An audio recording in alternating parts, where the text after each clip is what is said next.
Hello again mga ka-idol, ag mga ka-real talk. Daghang kay salamat no, maayong adlaw sa tanan. Dako kong pasalamat sa mga viewers o sa ubang mga supporters nato karon. So, before ta mag-start sa tong interesting topic karon no, na atong pag-istoryahan, mga real talk and of course mga unforgettable moments sa mga champions and of course atong mga past mga throwback nga amateur days na to with the champ. So first, ato sang shout out ang atong mga followers no. Of course, una I would like to shout out Kyle Kit Rolona. Shout out champ from Bohol. Thank you so much Dol for your support. And of course, from PMI Boxing champ Angelo Dalugdog.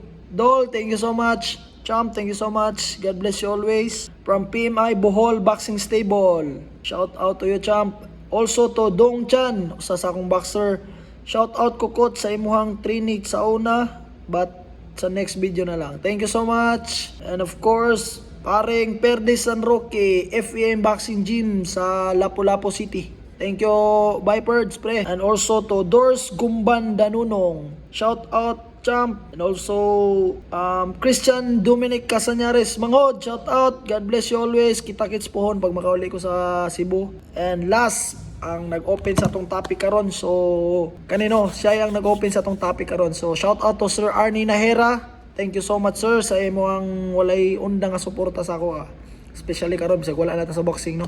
So inani ni guys no. So karon akong i-share nyo guys ang akong experience with the champ na Oya Inoue. So start ni siya guys.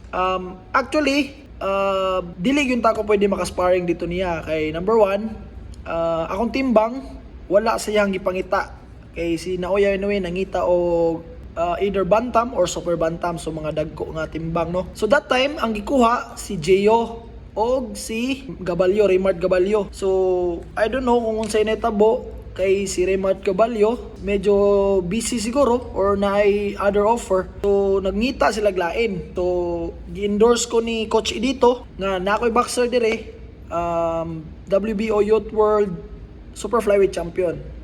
So para mapuno lang, makauban lang kay Gio Santissima. So kami na to no. Ang napilian si Gio og ako. So that was year 2019 I think. Kung wa ko nasapyat no, 2019. So mato, excited ako kay wa ko kabawong unsa na siya ka gahi, unsa na siya ka lig-on, unsa ka maayo si Inoue. So sa interested nako kay first man ako abroad Japan. I mean first man gina ako abroad so Japan no. So excited di ko. Kay first na akong nadungog nga sige sparring sa una sa ala team na mo dati si Gio o si Sultan. Sila gina vibes gina sila sa una dati sa Osaka gym. So karon gana tagagog chance ano ko ni coach, gistoryahan ko ni coach unsa man willing ka mo sparring sa Japan. Nya mo ni offer. So gioperan ko ni Inoue. First niyang offer sa kuha is 60,000 pesos. Good for 2 weeks. 2 weeks nga experience ako for sparring with Gio Santissima no. Together with Gio Santissima. So atong time down, lupad nami. Ato nami Japan.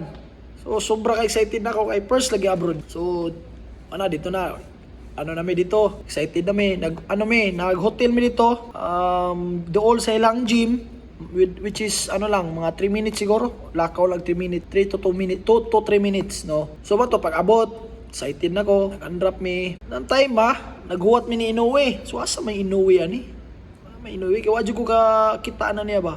Pero atong time nakadungog na ko na yangan, kay usa sa kontra ni Gerson Mancho, ginak out si Gerson Mancho sa OPBF championship niya ba. So no, balik tanaw before day ko nilarga, gitawagan ko ni Kuya Malcolm Tunyakaw. Anas Malcolm, Dong KJ, ikaw day sparring partner, gikuha nga sparring partner ni na Oya Inoue. Ayaw kumpiyansa dong kay kusog ng bata. Daghan na ginak out diri nga Pinoy, which is ginak out, gipantumbang ubang mga Pinoy. So mura kog na dili siya kulba, mura kog na challenge kay sa akong days as a professional o amateur days, competitive manggugugod. Gusto ko interesting ba? Gusto ko makaton ba yun? Willing ko kung maayo ni siya. Kung maayo siya, daghan ko makatonan.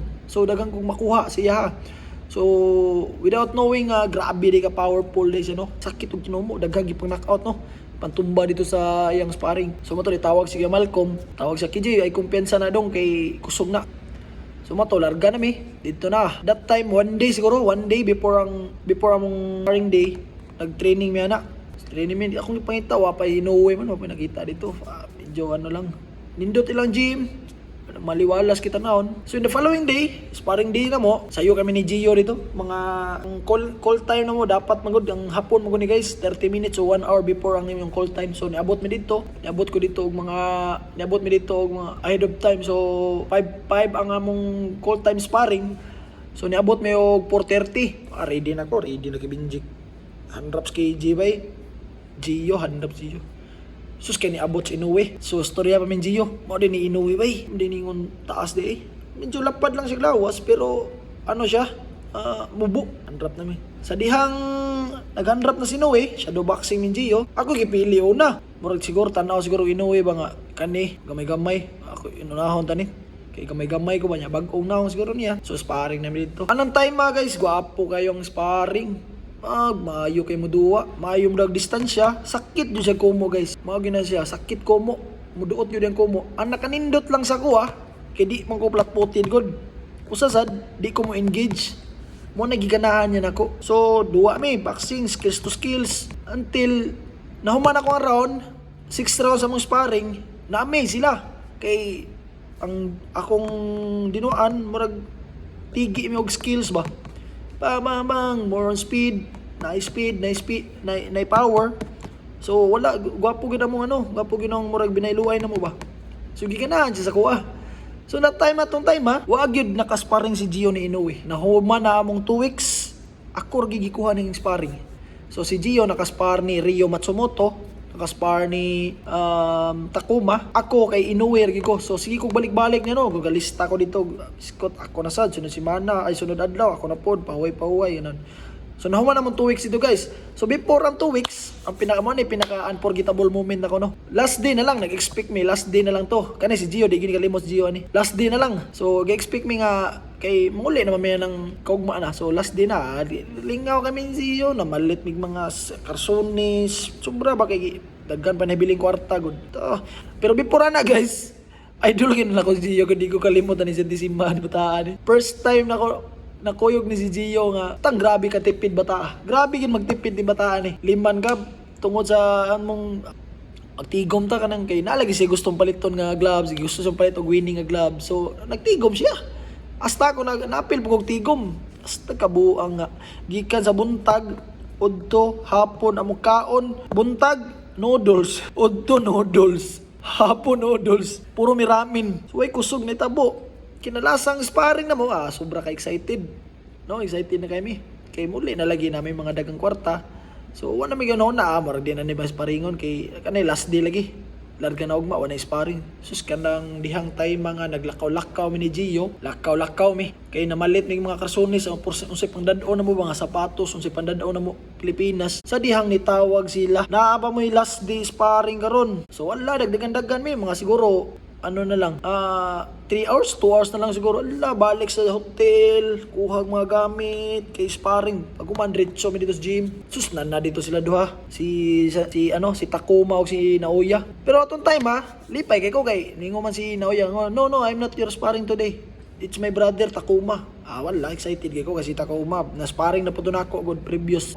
Murag katulo na namong sparring kaysa to Saturday guys di man na mo sparring si Naoya nako mo sparring mo ano man na siya mo sparring og lain ba mga dagko. So maka-spar min Naoya sa usa ka semana kaduha usay katulo usay kaduha. So mo to time sparring min Takuma. Sobra ka kuan kay di man iyang kuan speed lang pero way kusog ba sa dihang second round third round ba. Ni-wave ko sa corner, giwiban akong hook, gisugat ang upper, book. Igo akong mata guys, pak, dako kay ko black eye. So mo tong time piyansa kay ko sa sobrang kumpiyansa, gikan mi ng lakaw, ditso abot nito gym, sparring, igo ko upper dire, dako kay ko black eye. Mo to, pagkahuman na to, di ko halos kakita. So mo to, palit ag eyeglass, pak. Paggabi tawagan ko yung Inoue, sige kay mga on ta together sa kita tanan kay muli na maugma. Pero pasalamat mi guys kay tagaan mig bonus, tagaan mig 15,000 to. Pero mo lagi idadapog og black eye dre. Habang pauli mi sa kuan, pauli na mi. So mato mo 2 weeks 2 weeks to na experience ako guys. Pauli mi. So mao na to no. Niuli ko sa Pilipinas, nagpaayo ko sa ilong. So after pag abot na ko sa Pilipinas, so katong akong ano dito guys, ang ako ang kontrata 60,000 no, 60,000 pesos. Auto kontrata na ko for 2 weeks with Naoya Inoue. At the same time may napay bonus nga 15,000. So 2 weeks papahuway ko niya. 2 weeks dito sa Pilipinas, dito sa Pilipinas. Gitawagan ko balik. Pwede ba daw ko mo balik o kuhaon ko nilag 2 weeks, another 2 weeks. So lipay kay ko kuha na siguro balik. So napakoy fracture diri. But medyo okay naman siya. Ayo-ayo na mga 2 weeks siguro pahuway po na ko. Shadow boxing, sige lang ko pasingot-singot no. Mo to balik ko. Ang gi-open nako guys, gi-opera nako 80,000 pesos na to, 80,000 pesos. So lupad ko 2 weeks po dito. Akong nakuyog dito guys, ako og si Serbanya. Dili na si Gio, wala na si Gio ikuha. So ako og si Serbanya na sa among ikaduhang balik dito. Ay sa akong ikaduhang balik dito sila.